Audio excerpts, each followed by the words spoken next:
तुमच्याकडे जर डोसा बॅटर असेल आणि इडली डोसा खाऊन कंटाळा आला असेल तर चमचमीत आणि चविष्ट आप्पे करायचे असतील तर 10 मिनिटात होणारी ही रेसिपी आहे, करून नक्की पहा। तर त्यासाठी आपल्याला डोसा बॅटर लागणार आहे।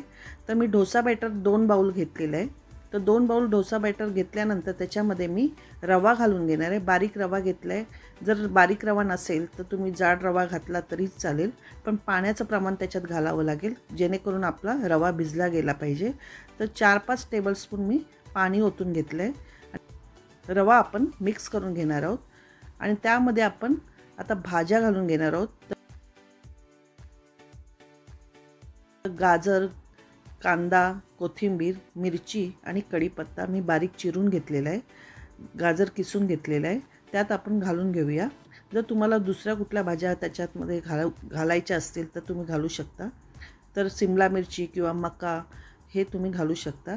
तर आपण सगळ्या भाज्या व्यवस्थित मिक्स करून घेणार आहोत आणि त्याच्यात आपण चवीनुसार मीठ घालून घेणार आहोत आणि 1 चमचा साखर घालून घेणार आहोत, जेणेकरून आपल्या आप्प्यांना चव चांगली येईल।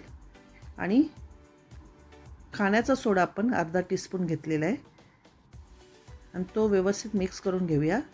खाण्याचा सोडा यासाठी घालायचा की आप्पे आपले व्यवस्थित फुगून येतील। आणि हे सगळं व्यवस्थित मिक्स करून झाल्यानंतर आपण आता त्या बॅटरला फोडणी घालून घेणार आहोत।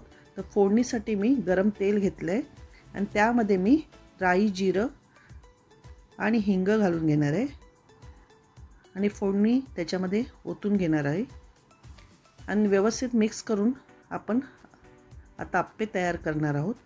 बघा, याप्रमाणे व्यवस्थित मिक्स करून घेऊया आणि आता गॅसची फ्लेम स्लो ठेवून आप्पे पात्र ठेवलेलं आहे आणि आप्पे पात्र तापल्यानंतर आपल्याला त्यात 1-1 चमचा बॅटर घालून घ्यायचं आहे।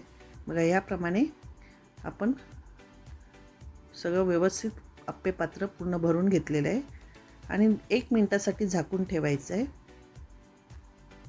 आणि 1 मिनिटानंतर आपण चेक करूया। वरती तेल सोडूया म्हणजे वरच्या आप्प्यांनाही तेल लागेल आणि आपण आता पलटून घेणार आहोत। कडा मोकळ्या झालेल्या आहेत, ते आप्पे आपल्याला पलटून घ्यायचे आहेत। बघा, याप्रमाणे पलटून घ्यायचं आहे।